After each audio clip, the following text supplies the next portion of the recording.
From Music City, USA, it's David Hooper and Music Business Radio.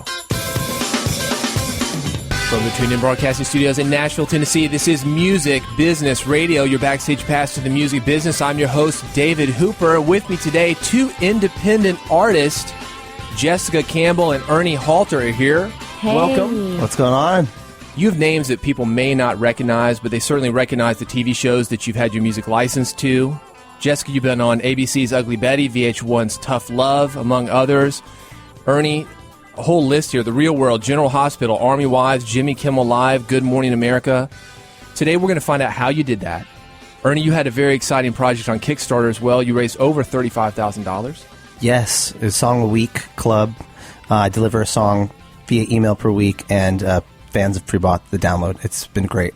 So over $35,000 in Kickstarter. If you're wondering how to make a living as an independent musician, this is the show to listen to. Jessica, I'm going to start with you. We actually met a few years ago backstage at the Grand Ole Opry. We were there doing a music business radio for, I think it was the 25th anniversary of Rounder Records. The Rounder 50th? Records, 50th for 50th. Rounder Records, yeah. That's kind of led you to be here. You kept in touch with our producer, Gary Crane. Yeah. And he booked the interview. And I think it's just such a great example of jumping into the music business with both feet. And you never know who you're going to meet and where you're going to end up. Right. I was actually still working several jobs and doing music kind of on the sides, trying to get to a full-time status with music. And I was working a temp job with High Five Entertainment, which actually produced the Rounder Records show. And so that's what put me backstage at the Ryman. And I think you guys had something going on with the battery in an interview. And so we wound up in the room with you and hung out with you guys. And yeah, you basically saved us. We had some equipment malfunctions, and Jessica, she came through, and it was that favor that kind of kept us in touch, and here you are. Yeah, and I worked there for 3 months. I was just a temp, and I worked multiple other part-time jobs while writing and trying to get to a point where I could do music full-time and quit all the other side jobs. I worked at Starbucks. I sold cookware. I cleaned houses. I babysat more kids than anybody would want to babysit. Yeah, and finally got to the point where I could stop juggling all the jobs and just focus on writing and doing artistry as full-time. We are going to dive deeper into that as the show goes on. Ernie, you are from originally California. Yes, Southern California. Came here to Nashville for music? Kind of half and half. My wife and I have twin girls, so LA was getting expensive for every child. And I have a 5-year-old son too, so 3 kids. It just started getting more and more expensive, and I love Nashville. I love the people here. It's a great place to be, and the music thing was a huge extra bonus. It's a great place to write and tour from and just be inspired. Were you doing something similar to Jessica before you went full-time in music, just kind of a part-time thing, and the transition maybe wasn't as clear-cut as sometimes people think that it is?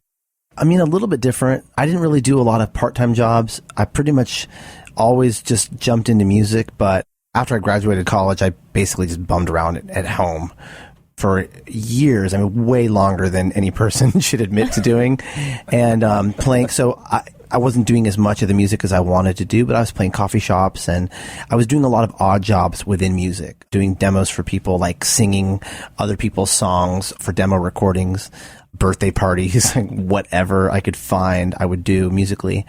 And then I just started getting more and more full-time. I eventually just bit the bullet and moved out, which I should have done a long time ago. That sort of pressure of needing to eat and have a roof over your head really does some things to your...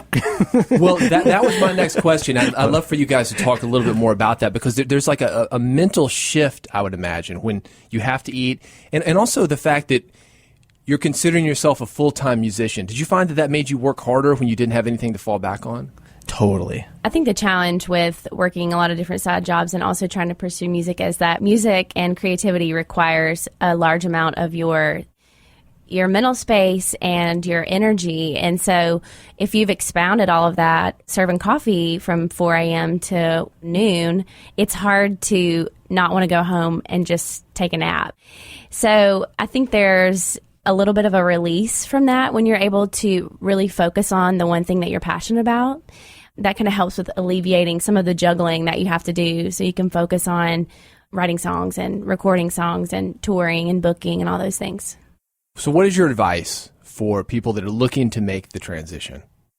I think one way of getting to that point of maybe being full-time is to really be particular with your scheduling, because if you can leave yourself a little more space, whether it's work your part-time job 3 days a week and write songs 2 days a week or whatever, if there's a way you can free yourself up a little bit more to have that space to be able to be creative, I think that's really important as you continue to grow and get closer to being a full-time musician. You're listening to Music Business Radio, your backstage pass to the music business. Two independent artists, Jessica Campbell and Ernie Halter, are here today. Jessica, your current album, The Anchor and the Sail, it's available on iTunes.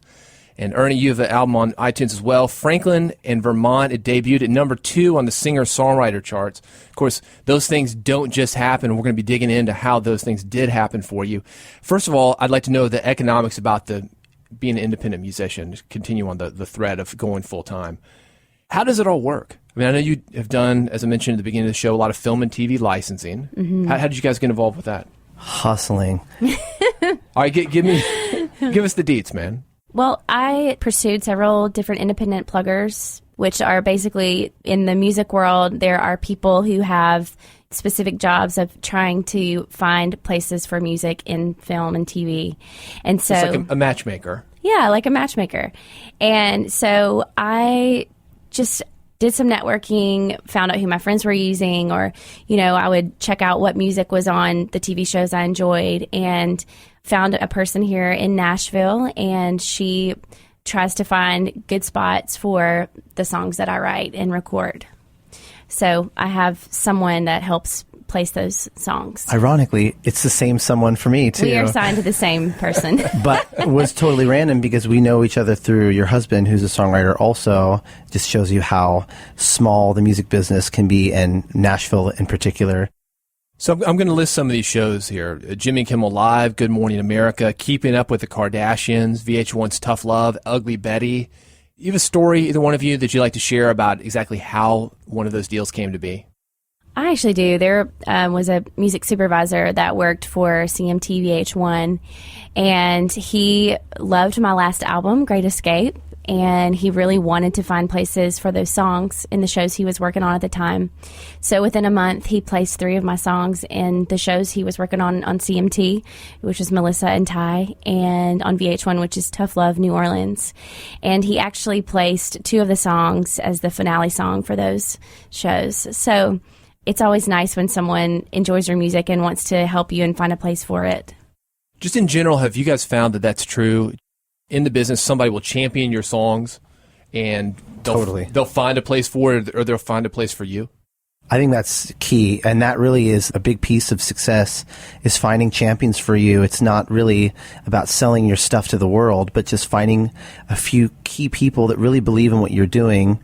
I mean, I'm here because Jessica brought me in. She believes in what I'm doing, and it's really about just having good friends that like what you do and are willing to put themselves out there for you. But as far as licensing goes, there's been kind of similar situations. It'll be random to one song, but maybe one song I'll write with an artist that will get placed through their plugger or someone that they know, the relationships that they've built. And then another song might get placed because a music supervisor. Music supervisors are the people that place music on TV shows. Maybe a music supervisor comes to a show. I had a couple of music supes come out to shows I did in LA and hand me cards and say, let's keep in touch. And so I've had some things happen through that too. It's not quite music supervision, but Justin Bieber is a fan of yours. Yeah. And he actually recorded a song. I'd love to know how that happened. Yeah, me too. We'd like to replicate it, right? Yeah, it turns out he's a big fan, and Selena Gomez is a fan as well. And I first found out because my mom, of all people, found a video. I still don't even know how. She found a video on YouTube of Justin singing a song that I wrote with my friend Lisa Go called Come Home to Me. He was performing it at this stadium show in Hong Kong. My mom sent me the video. I couldn't believe it. I thought I was getting punked or something. Like, where did they get all these Chinese people? This is amazing. That kid looks just like Justin Bieber. Someone went through a lot of trouble. So Justin and I started writing back and forth on Twitter. And then a couple weeks later, he showed up with Selena at a show I did in Orange County, California, and sang with me and just let me know he found me on YouTube and has been a fan he said, since he was a kid, which I think is funny. And he's like 19 now, I think, or 20 now, but that's pretty much how it happened. And it's all just, relationships, and you never really know who your music is getting to. And yeah. So that song that Justin Bieber liked, it's called Come Home to Me, and that is on your current album. It's called Franklin and Vermont, which debuted at number 2 on iTunes. We're going to play it right now. Anything you want to say about it? Buy it. Like it, love it, buy it. Justin Bieber liked it. We hope you will too. This is Ernie Halter, Come Home to Me on Music Business Radio.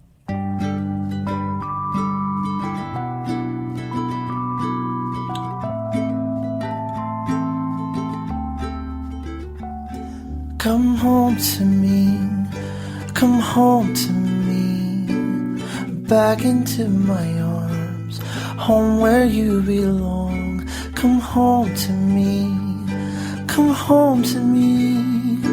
If home is where you are, then home is way too far away. TV light of blue and white, just can't fall asleep, and I move over to the space where you should be. Even halfway seems so far, over mountains and diamond stars, and everybody has their own way home. Come home to me, come home to me, back into my arms, home where you belong. Come home to me, come home to me. If home is where you are, home is way too far away. All my life I've dreamed of love, never thought it would hurt this much to kiss goodbye and wait for your return. So I'll be strong and hold on to picture and the thought of you getting all the love that you deserve. So come home to me, come home to me, back into my arms, home where you belong. Come home to me, come home to me. If home is where you are, then home is way too far away.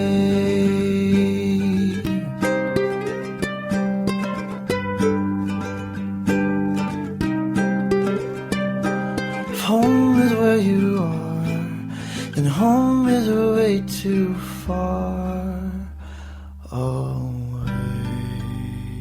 Hi, this is Lisa Marie Presley, and you're listening to Music Business Radio, your backstage pass to the biz. The Slider House.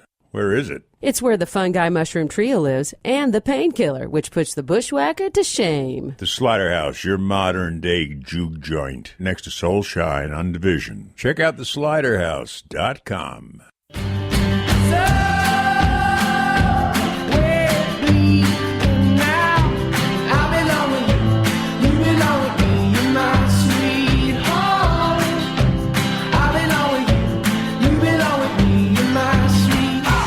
This is Neela from the Lumineers. You're listening to Music Business Radio, your backstage pass to the music biz.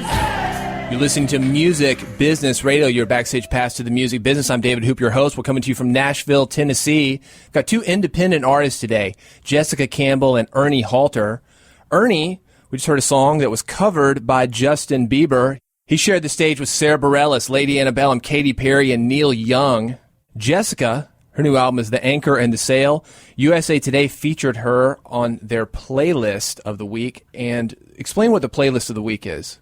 So basically, USA Today releases a list of 10 songs every Monday that they recommend their readers listen to. And so my song Gone from my new album was the one they chose for that. So USA Today, the #1 paper in the country. Yeah, actually, how I got that was kind of a miracle, honestly. But for my new album, I wanted to really put forth the money and the effort to do marketing and have a publicist and to, most of the time as independent artists, we spend all our money making our albums and then we run out. So when it comes to radio promotion and ad dollars and all these things, we usually are already out of our budget because we've spent money making the album. So I did a Pledge Music campaign for the first time, which is... so it's fan funding. Yeah, funded by fans. I raised around $7,000 for that campaign, which all went towards the promotion of the album. I actually had saved up my money from placements and different things to pay for the album to be made. And so all of the pledge money went towards a marketing and promotion campaign. Okay, and you mentioned a publicist that helped you with this USA Today deal. Do you want to drop some names here? Yeah. I worked with Krista Metler. She's an independent publicist in New Jersey. She works with Rock Ridge Music, which is a small label. And kind of like we mentioned before, she was really passionate about my music. She loved what she heard. She wanted to work on the project. And of all the publicists that I interviewed and talked with and, talked about strategy and plan, she was the most interested, and I knew she was going to work hard for me. She got me some great reviews as well as the USA Today placement and a lot of magazine reviews and different music industry catalogs and sites and blogs and different things. So the challenge is to kind of step above all the other independents that are kind of doing the same thing. It's like, how can I get my music heard when there are thousands of other artists like me putting out great music? How can my music be heard? How can people outside of this small world that we live in, like, how can they know about my music? Well, USA Today, as I mentioned, the number one paper in the country. Certainly, I imagine would do that. But did it really? Did it translate into sales or translate into what you had hoped? I'm not sure yet. That was just a few weeks ago, so I don't have my sales reports yet. But okay. I definitely, as far as like traffic on my website and all those things, they boosted as soon as that was posted on the USA Today site, and then the next day came out in the paper. So Sure. Well, it's definitely better than not having it. Right. Well, you talked about Pledge Music. Ernie, I know that you had a great campaign on Kickstarter. Both of these are fan funding platforms where you go there with an idea, a creative idea, and you say, here's what I want to do. Mm-hmm. And you go to your fans and ask them to pony up. Is that pretty much how it works? Here's what I need, and this is what it's for. Basically, the traditional model is you make a record, you put all this money into it, and then you hope that you sell enough records to make back the money, and then if you're lucky, you might even make more than that and profit from it. But the Kickstarter, Pledge Music, fan funding thing is exactly the opposite. You sell the record to fans. They've pre-bought the material, and then if you've raised over a certain amount of money, then you get to make the record. And so it's really in a way, a risk-free model for artists. You're not putting out all this money, not knowing if you're ever going to see it again. 52 Songs project that I did, I actually borrowed from a couple of different artists that I saw do similar things. One of them, a guy named Ari Hest. He did this pre-iTunes, pre-Kickstarter. So he's kind of like really my hero for doing this, a song a week. And then another friend of mine, her name is Victoria Vox. She's a songwriter out of Baltimore. Yeah, I know, a ukulele player. Yes. She did something very similar to this. So I heavily relied on what worked for them and tried some different things of my own with regards to launching the project and getting it out there. And what you did was a little bit different because it's the 52 song club. So you're getting these people as insiders here, and you release one song per week for an entire year. Exactly. So I record the songs in my home studio.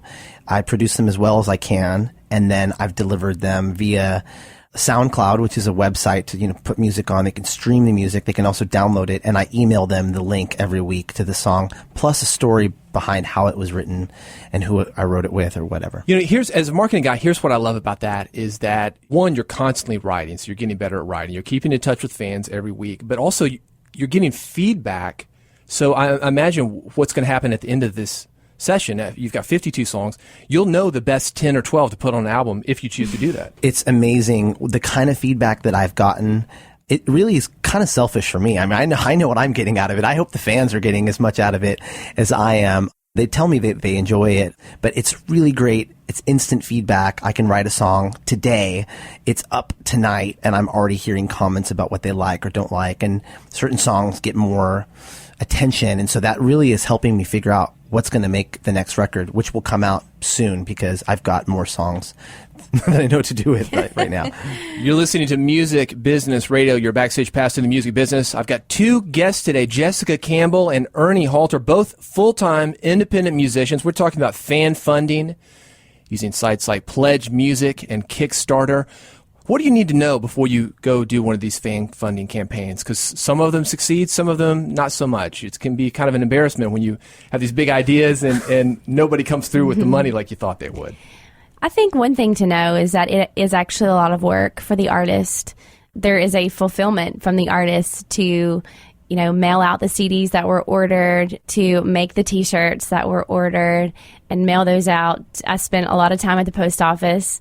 And also just connecting with the fans. I did a couple of different things on my Pledge campaign where people could choose to have a dinner with me and ask me whatever they want to know about the music business and my life and all those things. So, there's coordinating those things. I did a couple cover songs where if someone wanted to pledge a certain amount of money, they could choose which song I covered for them.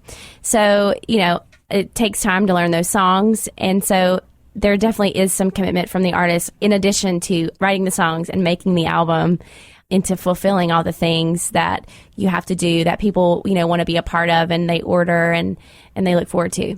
I think it would be a risk because if somebody gives you their money in advance and if you don't deliver, you have just killed a connection. Not just a connection, but the connection with your strongest supporters, the ones that are willing to put down a couple $100s to have dinner with you. I think accountability is super important. Ernie, I want to talk about the couple $100s to have dinner with you because a lot of independent musicians like yourself, they're thinking like, no way would somebody pay a couple $100s for dinner with me or for a phone call with me. Like I know you do Skype sessions too, Ernie, and talk to people, but it's really never too early to start this. Was that your experience that people actually did come through with those kind of pledges? Totally, Yes. because I think that we as artists and songwriters, especially here in Nashville, it's easy for us to just take for granted that this is something that is thought of as cool to someone who doesn't do this.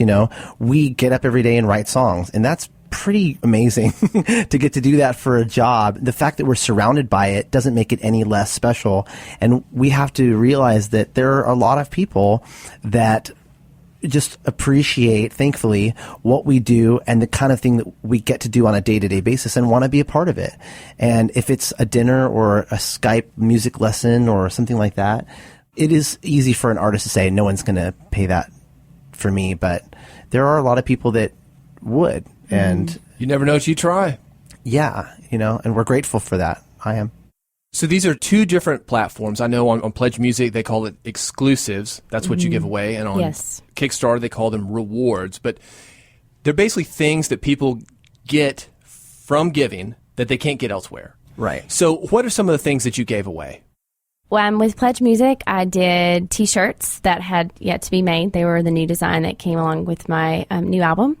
I also sold some of my back catalog of albums, as well as dinner with me and VIP tickets to a show, which include coming to the sound check and coming backstage and hanging out before and after the show.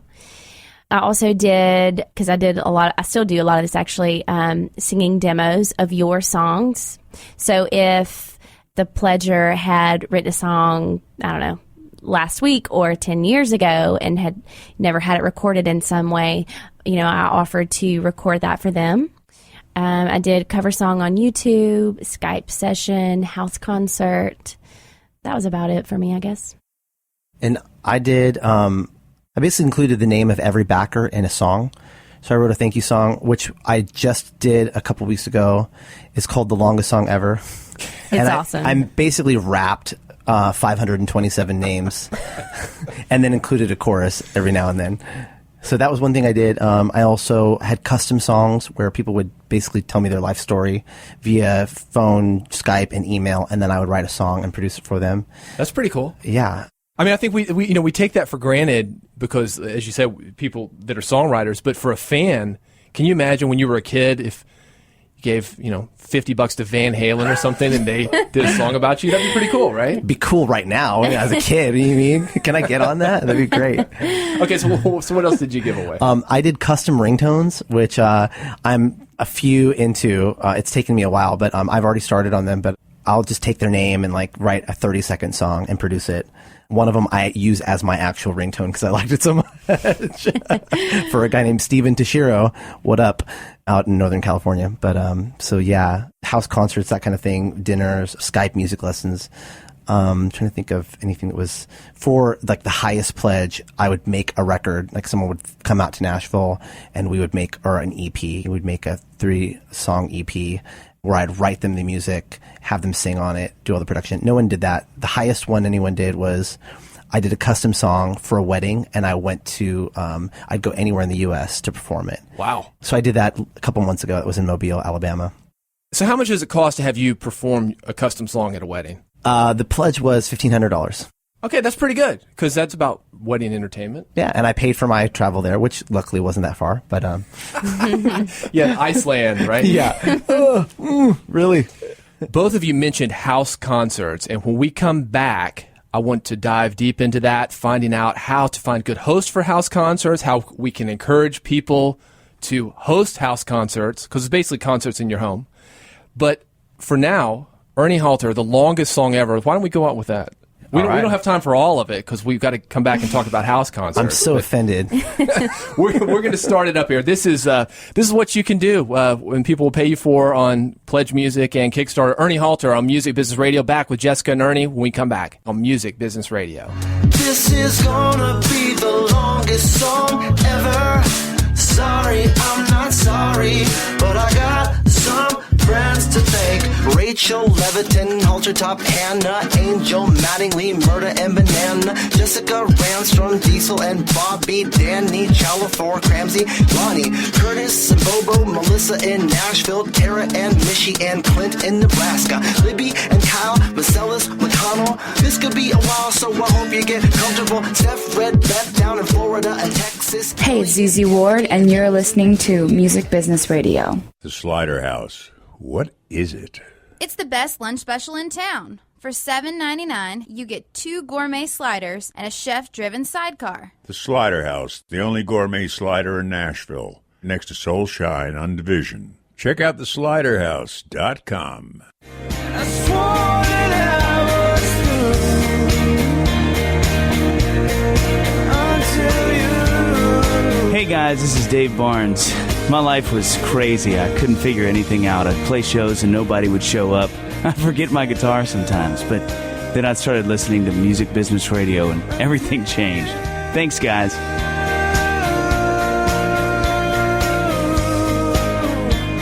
From Music City, USA, this is Music Business Radio. I'm your host, David Hooper, and with me today, 2 independent artists, Jessica Campbell and Ernie Halter. And Jessica, we played that in your honor because Dave Barnes is actually on your current record, The Anchor and the Sail. You got a song called Mississippi. Yeah, Dave and I went to college together. We went to MTSU in Murfreesboro, Middle Tennessee State. We stayed connected through music and both being here in Nashville. And actually, that song, Mississippi, was written by me and a mutual friend of Dave and I's, Justin Carlson. And Dave loves the song, and we asked him to sing with me on that. You're just networking all over the place. We talked at the beginning of the show about how you met us here at Music Business Radio backstage at the Opry. Just so happens, was that coincidence? Just coincidence, right? That you were to go to college with Dave Barnes. He had a #1 song, Grammy-nominated Blake Shelton song. Yeah, God Gave Me You. Well, let's see what he did with you. This is off your current album. The album is The Anchor and the Sail. It's available wherever records are sold. This is a song called Mississippi. Jessica Campbell featuring Dave Barnes on Music Business Radio. Mississippi, give my baby back to me. Mississippi, he belongs in Tennessee. I sat and watched you line your bags up at the door. You always wanted something more. I hear the echoes of your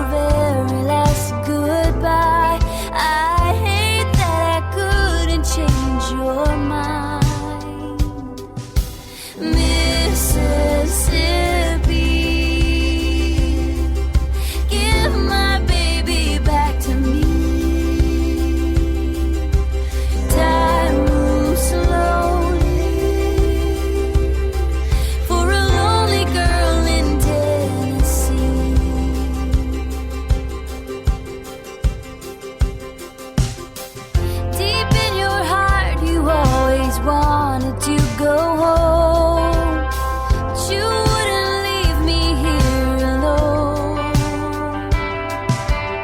But love wasn't enough for you to settle down and stay. I hate I had to watch you drive away.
Jessica Campbell featuring Dave Barnes on Music Business Radio. The song Mississippi. That sounded fantastic. Normally we wait till critiques till the very end. I'm going to start critiquing now. I'd love to know, who's the producer? How did you get in touch with him? Yeah. Where did you record it? This is actually the third project that I've done with this producer. His name's Kason Cooley. He's here in Nashville. He has a home studio, and we actually tracked the album over in Berry Hill. It's kind of like the new Music Row, isn't it? Yeah, actually in a house, it's an in a small area house. of town where all the studios seem to be moving. Yeah, and we actually worked on this particular album. We worked for 6 weeks, choosing songs, doing production, and just catering the musical needs to each song, which, you know, for an independent album, I think is a really nice amount of time. And yeah, Kason and I met, I guess it's been about 4 years ago. I actually contacted him first via MySpace. I loved his production on a couple of albums that I was listening to at the time and wanted to figure out what my sound was like and try to connect myself with someone who is a visionary, who can take my guitar vocals that I, record on my phone and help me see past that into a fully produced, recorded song. And what was the process like? You mentioned the word tracking. So let me get you to go through the entire process. You had ideas with him, which it sounds like were maybe like work tapes, just I did. Things on your phone? Yeah. I had about 30 songs to choose from, which is the most I've ever had to choose from for an album. We went through each song and talked about ideas for each one, what sounds might be great, tempo-wise, what worked best together for the album to go along with the other songs that we chose. We actually started each song kind of like making a demo from the work tapes. We started recording a scratch vocal with just basic tracks. So loops and guitar, and Kason plays piano. So we basically made demos of those and took those into a studio with a drummer and a bass player. And we basically started a new recording of the song with the demos that we had made. Well, the song we heard was Mississippi. Having lived in Mississippi, it's a lot of small towns. There's maybe not the fan base you would see in some states, and more urban type areas, certainly not the venues. But there are opportunities to tour in areas like that, and you're taking advantage of this. It's called house concerts. Yes. House concerts are literally a show in somebody's house. Is that how you would describe it? Yeah, house, backyard, poolside. I mean, name it. Yeah, lots of spaces. Not the traditional venue. You've done over 100 of these. Ernie, I know you do house concerts as well. This is something that I find fascinating, because if you've got, let's say, New York, a gig in New York and one in Los Angeles, a lot of space in between, and a lot of houses in between. Each one of those houses is a potential venue. So How do you get involved with house concerts? I mean, is there like a house concert list of people say, hey, come play my house? Or is it specific fans that ask you? Or how do you get involved? Well, I think it's both, actually. I am an artist on a website called concertsinyourhome.com, which basically acts as a middleman between hosts who enjoy having music at their home and artists who want to play and want to make new fans. And what I've actually found in playing house concerts is that they're really becoming my favorite place to play. They are intimate. There are usually crowds. They're small, between 20 and 70, I think is the biggest one I've played. But they're designed to be that way. Like you'd mentioned, a lot of small towns don't have places where people who are music lovers or maybe enjoy music, can regularly go out and hear live music. And so this is a way for those people to enjoy live music. I think another thing is there's a lot of distraction in venues, especially if you're playing in venues that aren't necessarily listening rooms. There's whatever's going on at the bar. There's a game on TV. There's background music that's playing. There's all kinds of noise and different things. That people are there to pick up other people. Yeah. You don't usually see that in houses so much. Not usually. But that make it challenging for a listener as well as make it challenging for us as artists. It's hard for your songs to be heard, for sure. Yeah. Sometimes. Yeah, the house concert seems to be more of a listening room. In Nashville, we have something called the Bluebird Cafe, and they don't even let you talk in there. You just can only whisper, or they'll kick you out. And the house concert is very similar, I would imagine. House concert is very similar. So, the host is kind of responsible for letting the audience know that, the prime reason for being there is to listen to music and to enjoy the music. And there's plenty of time to talk before the show starts, and we also take an intermission in the middle for people to refresh their drinks and hang out, go to the bathroom, buy merch, whatever. And then, of course, afterwards, we're always just answering a lot of questions about what we do with the fans and the people that come to house concerts. Well, here at Music Business Radio, we like to do, when we have an artist in here, such as yourselves, kind of have our own version of the house concerts. So when we come back, you guys have brought your guitars with you. Yep. We're going to have our own Music Business Radio house concert. Are you up for that? Yeah. And then I'm going to critique it just like we do on the demo derby. Okay. No, we're not going to critique. It's just going to be just like a house concert. Get the full Music Business Radio house concert experience. This is Music Business Radio from Nashville, Tennessee, with Jessica Campbell and Ernie Halter. More from these two when we come back.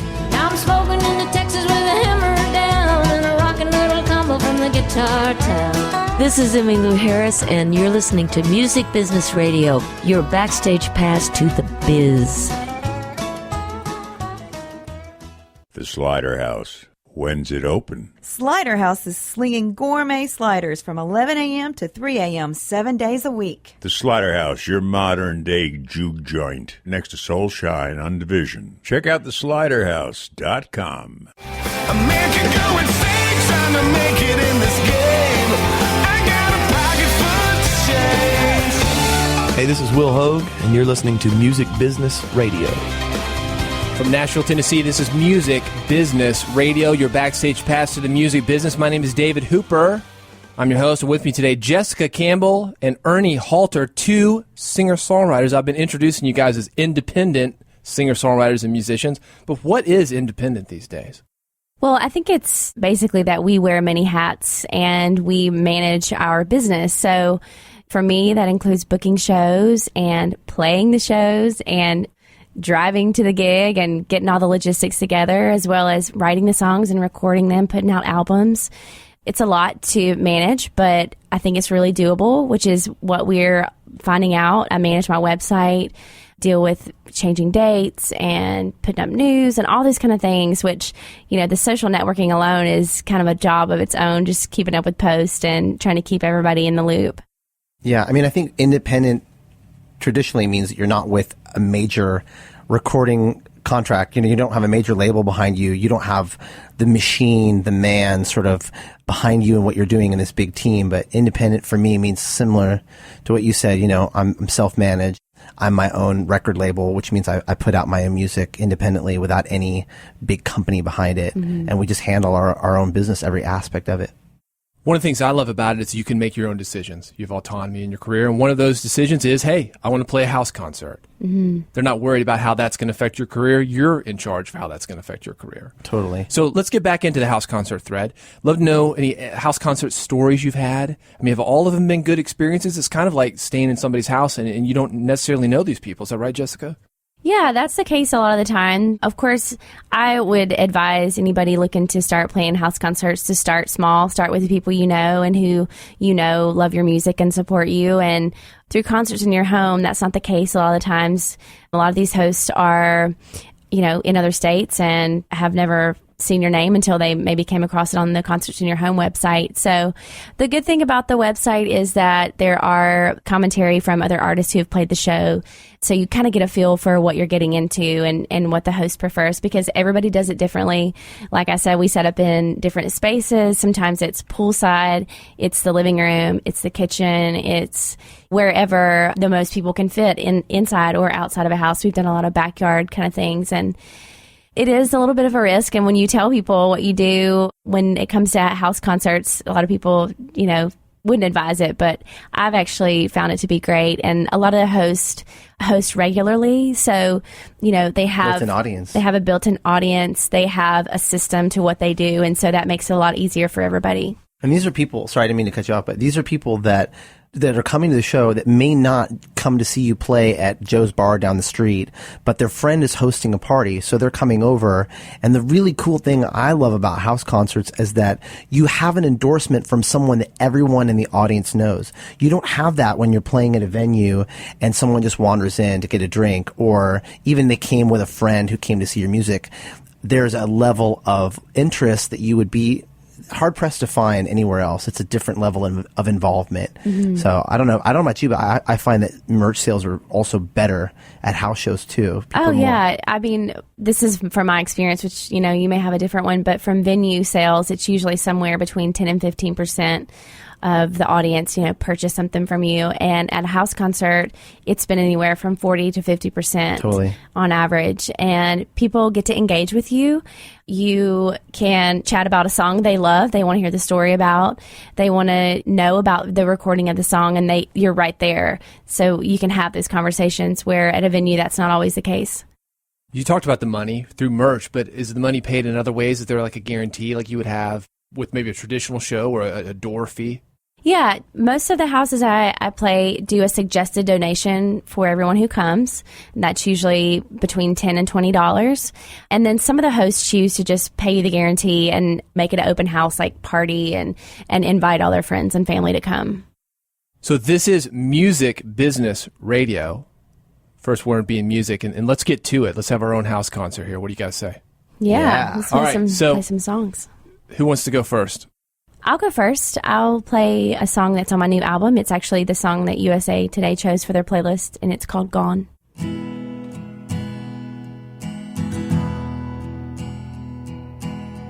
I long to be the girl you wanted me to be.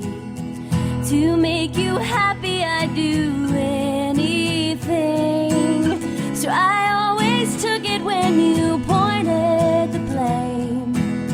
Like every problem you had ended with my name. But I like me better when I am myself. I tried so hard to be someone else. It feels so good, but it's sad.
Something about you never felt like home. I was afraid that I'd be all alone. My skies are brighter now that you've moved on. And I like me better when I am myself. I tried so hard to be someone else. It feels so good, but it sounds so wrong. My life is better now that you are gone. And I'm finally free now that I can say my life is better since you went away. Jessica Campbell on Music Business Radio right here in our studios. That was Gone. We talked earlier about getting on the USA Today playlist, Yeah. and there's the exclusive Music Business Radio version of it. Something else for you to give to your Kickstarter and Pledge Music fans. I need this recording for my fans. Well, this recording is available online at musicbusinessradio.com. Ernie, I want to get a song from you, but before we do, I want something I'm going to specifically request, and I haven't heard it. You got 52 to choose from. The 52 Song Club. Yeah, totally. This is what we've been talking about all the time. And do you have something off the 52 Song Club that you'd like to play? Yeah, actually, the very first song that I wrote, it's called Sweetness, and I just happened to write it with Jessica's husband, Doug Waterman, who's a songwriter in Nashville. And so, yeah. So this is the exclusive Music Business Radio version, but you can still be part of the 52 Song Club. Is that right? Yes, sir. ErnieHalter.com, ErnieHalter.com. Ernie like Bert, Halter like a shirt. That's cheesy, but whatever. Then .com, and they can go and click the link and still join via PayPal afterwards. So if you want to see how music marketing is done, check him out online, ErnieHalter.com. Right now, this is Ernie Halter in the Music Business Radio studios. Sweetness. 1, 2, 3, 4.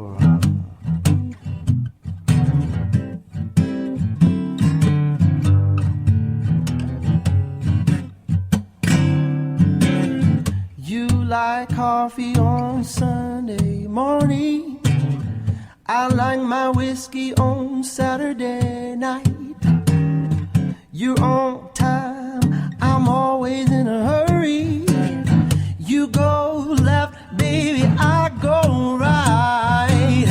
You are my strength, you are my weakness. Despite these differences we have between us, we found a sweetness bound to keep us in love. Ooh.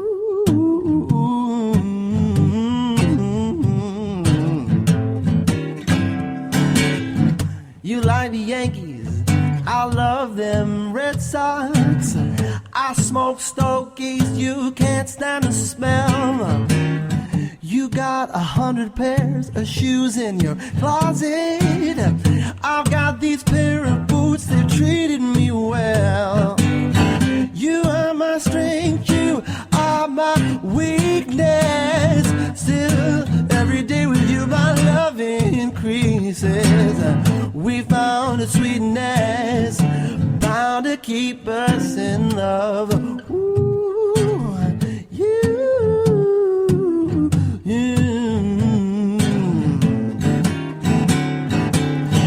you are my strength, you are my weakness.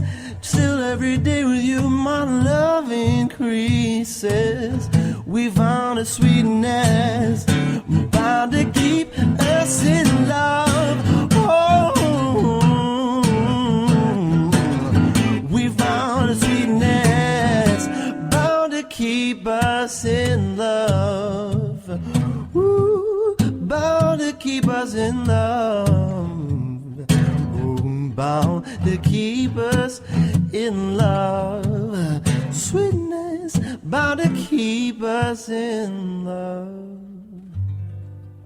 Sweetness by Ernie Halter here in the Music Business Radio studios. And, you know, it's kind of weird when you guys play live in the studio. We've got the producer here, the engineer. We don't know whether to clap like we would in a club or cheer or do nothing.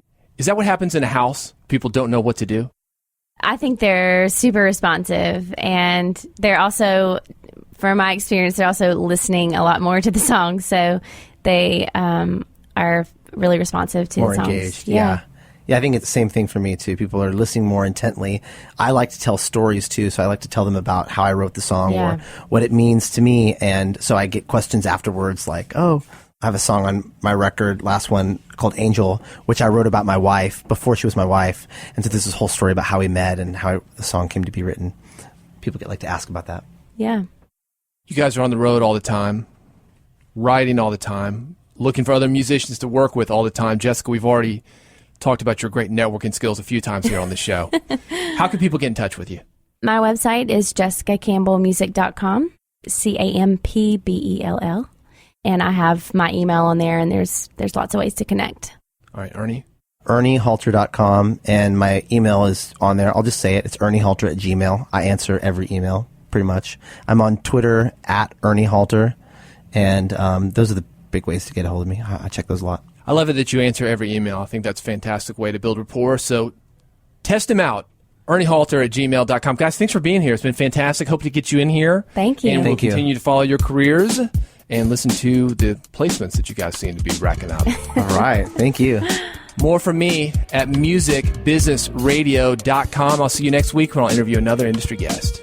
Thanks for listening to Music Business Radio, a production of Tuned In Broadcasting Incorporated, Nashville, Tennessee. Recorded in the WRLT Lightning 100 studios. Music Business Radio is produced by Gary Crane, David Hooper, and Dan Buckley. Special technical assistance by Tom Hansen. With Pro Tools post-production by Justin Hamill and Dan Buckley. And Lester said, the train leaves in 5 minutes. For information on syndication, guest booking, demo derby music, or downloading previous episodes, visit musicbusinessradio.com. Music Business